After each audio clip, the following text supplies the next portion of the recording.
Hi అండి, నమస్తే. నేను మీ భార్గవి. వెల్కమ్ బ్యాక్ టు అమ్మ చేతి వంట. ఈరోజు వీడియోలో మళ్ళీ ఒక టేస్టీ అండ్ హెల్దీ ఆటా రెసిపీతో మీ ముందుకు వచ్చానండి. మీరు ఎప్పటి నుంచో పాస్తా రెసిపీ చూపించమని అడుగుతున్నారు కదా. సో రెడీమేడ్ పాస్తాతో కాకుండా హోమ్ మేడ్ పాస్తా అంటే గోధుమ పిండితో మనమే ఈజీగా పాస్తా షేప్స్ ఇచ్చి ఎలా తయారు చేసుకోవచ్చో, అలాగే ఆ పాస్తాతో టేస్టీగా పాస్తా రెసిపీని కూడా చూపిస్తున్నానండి. ఈ పాస్తాని నేను ఆశీర్వాద్ గోధుమ పిండితో తయారు చేస్తున్నానండి. ఎందుకంటే ఇందులో 0% మైదా, 100% ఆటా ఉంటుంది, అలాగే మంచి వాటర్ అబ్జర్ప్షన్ ఉంటుంది. అంతేకాకుండా ఈ గోధుమ పిండితో మనం ఏ రెసిపీస్ చేసుకున్నా కూడా టేస్ట్ అనేది చాలా బాగుంటుంది. మరి లేట్ చేయకుండా గోధుమ పిండితో హెల్తీగా పాస్తాని ఎలా తయారు చేసుకోవాలో చూసేద్దాం. ముందుగా హోమ్ మేడ్ పాస్తా తయారు చేసుకోవడానికి ఒక మిక్సింగ్ బౌల్ తీసుకుని అందులోకి 1 కప్పు దాకా గోధుమ పిండి వేసుకోండి.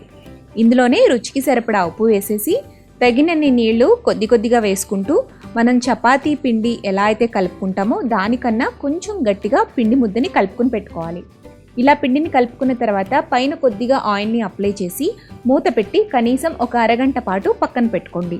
ఇలా పిండి ఒక అరగంట పాటు నానిన తర్వాత ఈ పిండిని మరొక 2 నిమిషాల పాటు బాగా నీట్ చేసుకుని ఆ తర్వాత ఈ పిండి ముద్దలోంచి కొద్దిగా పిండిని తీసుకుని రౌండ్ బాల్లా చుట్టుకుని దీనిపైన పొడి పిండి చల్లుకుంటూ మనం చపాతీ ఏ విధంగా అయితే రోల్ చేసుకుంటామో అలా రోల్ చేసుకోవాలి. ఈ చపాతీ మందం వచ్చేసి మరీ థిక్గా కాకుండా అలాగని పల్చగా కాకుండా మీడియంగా ఇక్కడ చూపిస్తున్న విధంగా ఈ థిక్నెస్లో రోల్ చేసుకుని పెట్టుకోండి.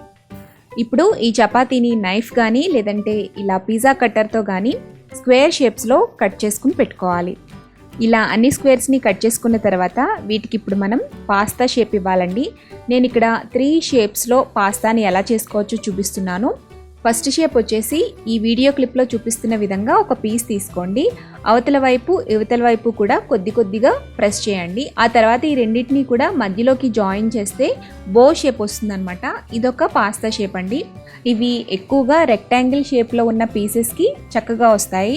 అండ్ ఇంకొక షేప్ వచ్చేసి స్క్వేర్ షేప్లో ఉన్న పీసెస్కి అయితే ఈ షేప్ బాగా వస్తుందండి. 2 ఎండ్స్ని కూడా మధ్యలోకి తీసుకొచ్చి జాయిన్ చేసి ప్రెస్ చేస్తే ఇదొక హాలో షేప్ వస్తుందండి. మధ్యలో హోల్ లాగా వస్తుందన్నమాట. పాస్తాలో ఇదొక వెరైటీ అండి. అండ్ థర్డ్ది వచ్చేసి జస్ట్ ఒక పీస్ని తీసుకుని మధ్యలోకి ట్విస్ట్ చేస్తే సరిపోతుందన్నమాట. అదొక షేప్.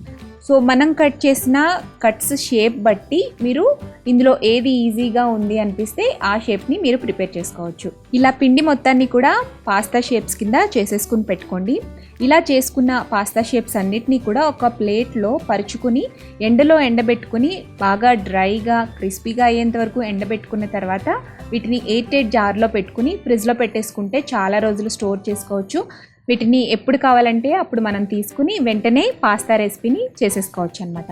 మనం స్టోర్ చేసుకోవాలి అనుకుంటే అలా ఎండపెట్టుకోవాల్సి వస్తుందండి. లేదు ఇన్స్టెంట్గా ఈ పాస్తాని చేసుకోవాలి అంటే ఇలా షేప్స్ ఇచ్చిన తర్వాత ఒక ప్లేట్లో కొంచెం విడివిడిగా పరిచి ఒక 10 నుండి 15 నిమిషాల పాటు కొంచెం డ్రై అవ్వనివ్వండి. అంటే మనం గోధుమ పిండితో చేస్తాం కదా, ఒకదానికొకటి స్టిక్ అయిపోకుండా ఉడికించేటప్పుడు పర్ఫెక్ట్గా రావడం కోసం జస్ట్ ఒక 10 నిమిషాల పాటు ఆరపెడితే సరిపోతుంది. ఆ తర్వాత వీటితో మనం పాస్తా చేసేసుకోవచ్చు. నేను తీసుకున్న క్వాంటిటీకి 2 కప్పుల దాకా పాస్తా వచ్చాయండి. నేను ఇప్పుడు మీకు 1 కప్పు పాస్తాకి సరిపడా క్వాంటిటీస్ చెప్తున్నాను. మిగిలిన వాటిని ఎండపెట్టుకుని స్టోర్ చేసుకుని నెక్స్ట్ టైంకి యూజ్ చేసుకుంటానండి. సో 1 కప్పు పాస్తా ఉడకపెట్టడం కోసం స్టవ్ మీద ఒక గిన్నె పెట్టుకుని అందులోకి 3 కప్పుల దాకా నీళ్లు పోసుకోండి. నీళ్ళలో కొద్దిగా సాల్ట్ వేయండి. ఆల్రెడీ పిండిలో సాల్ట్ వేసాం కదా, కొంచెం సాల్ట్ సరిపోతుంది. సాల్ట్ వేసి రోలింగ్ బాయిలింగ్ అయ్యేంత వరకు మరిగించండి. నీళ్లు ఇలా మరుగుతున్నప్పుడు ఇందులోకి మనం తయారు చేసి పెట్టుకున్న ఈ 1 కప్పు పాస్తాని వేసేసేయండి. పాస్తా వేసిన తర్వాత మీరు గరిటెతో బాగా మిక్స్ చేయకూడదండి, అవి విరిగిపోతాయి అన్నమాట. ఫస్ట్ కొంచెం సాఫ్ట్గా ఉంటాయి కదా, సో అందుకని వెంటనే కదిపేయకూడదు. మీడియం టు హై ఫ్లేమ్లో పెట్టుకొని మీరు మరిగిస్తూ ఉంటే కొద్దిసేపటికి ఈ పాస్తా అంతా కూడా పైకి తేలుతుందన్నమాట. ఇలా పైకి తేలిన తర్వాత అప్పుడు గరిటెను పెట్టి ఒకసారి మిక్స్ చేయండి. జస్ట్ ఒక 5 మినిట్స్ పాటు ఇలా బాయిల్ చేస్తే సరిపోతుంది. పాస్తా పర్ఫెక్ట్గా ఉడికిపోతుంది. ఇన్స్టెంట్ పాస్తా కదండి, చాలా త్వరగానే ఉడుకుతుంది. అదే డ్రై పాస్తా అయితే కొంచెం టైం ఎక్కువ తీసుకుంటుంది అనమాట. పాస్తా ఉడికిందా లేదా అని ఒకటి తీసి చెక్ చేయండి. జస్ట్ నైఫ్తో కట్ చేసినా పర్వాలేదు, లేదంటే ఆ పాస్తా పీస్ని మీరు తిని చూసినా పర్వాలేదు. లోపల పచ్చిదనం ఏమీ లేకుండా పర్ఫెక్ట్గా ఉడికిపోయింది అనిపిస్తే స్టవ్ ఆఫ్ చేసేసుకుని వీటి మొత్తాన్ని కూడా స్ట్రైనర్లోకి డ్రైన్ చేసేసుకోండి. ఆ తర్వాత కొద్దిగా నార్మల్ వాటర్ని కూడా వేసి వీటిని ఒక ప్లేట్లోకి తీసుకుని పెట్టుకోండి. ఇప్పుడు దీనికి మనం సాసింగ్ చేసుకుందాం. దానికోసం స్టవ్ మీద ఒక ప్యాన్ పెట్టుకుని అందులోకి 2 టేబుల్ స్పూన్స్ దాకా ఆయిల్ వేసుకోండి. ఆయిల్ కొద్దిగా హీట్ అయిన తర్వాత సన్నగా తరిగి పెట్టుకున్న వెల్లుల్లి తరుగుని 1 టేబుల్ స్పూన్ దాకా వేసుకోండి.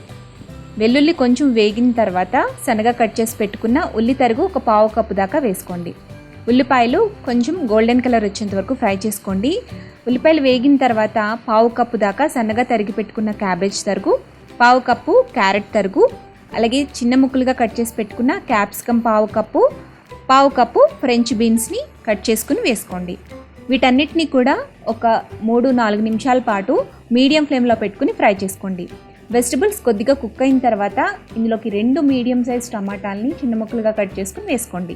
టమాటాలని ఒకసారి మిక్స్ చేసుకున్న తర్వాత ఇందులోకి రుచికి సరిపడా ఉప్పు, 1/2 టీ స్పూన్ దాకా కారం వేసి ఒకసారి కలుపుకోండి. ఇప్పుడు మూత పెట్టి టమాటాలు మెత్తగా సాఫ్ట్గా మగ్గిపోయేంత వరకు కూడా కుక్ చేసుకోవాలి. లో ఫ్లేమ్లో పెట్టుకుని టమాటాలని మధ్య మధ్యలో కలుపుకుంటూ ఇలా దగ్గరికి అయిపోయేంత వరకు కూడా కుక్ చేసుకోవాలండి. ఇలా వెజిటబుల్స్ అన్నీ కూడా చక్కగా ఉడికిపోయి దగ్గరికి అయిపోయిన తర్వాత ఇందులోకి మనం ముందుగా ఉడకబెట్టుకున్న పాస్తాని వేసేసేయాలి. పాస్తా వేసిన తర్వాత మీడియం ఫ్లేమ్లో ఒక 2 మినిట్స్ పాటు మిక్స్ చేయండి. ఆ తర్వాత 1 టేబుల్ స్పూన్ దాకా టమాటా సాస్, 1 టేబుల్ స్పూన్ దాకా పాస్తా సాస్ని వేయండి. ఇలా అన్నీ వేసేసిన తర్వాత జస్ట్ 2 నిమిషాల పాటు మీడియం ఫ్లేమ్లో మిక్స్ చేసుకోండి. ఆ తర్వాత ఇందులోకి ఫైనల్గా సన్నగా కట్ చేసి పెట్టుకున్న స్ప్రింగ్ ఆనియన్స్ని వేయండి. స్ప్రింగ్ ఆనియన్స్ లేకపోతే కొత్తిమీరతో గార్నిష్ చేసుకున్నా పర్వాలేదు. ఇలా స్ప్రింగ్ ఆనియన్స్ వేసిన తర్వాత ఒకసారి మిక్స్ చేసేసుకుని స్టవ్ ఆఫ్ చేసుకుని వేడివేడిగా ఈ పాస్తాని సర్వ్ చేసుకోండి. So tasty healthy wheat flour pasta ready అయిపోయిందండి. ఈ పాస్తా రెసిపీని మీరు తప్పకుండా ట్రై చేయండి. గోధుమ పిండితో ఇంకా చాలానే రెసిపీస్ మన ఛానల్లో ఉన్నాయి. వాటి లింక్స్ డిస్క్రిప్షన్ బాక్స్లో ఇస్తాను, ఒకసారి చెక్ చేయండి.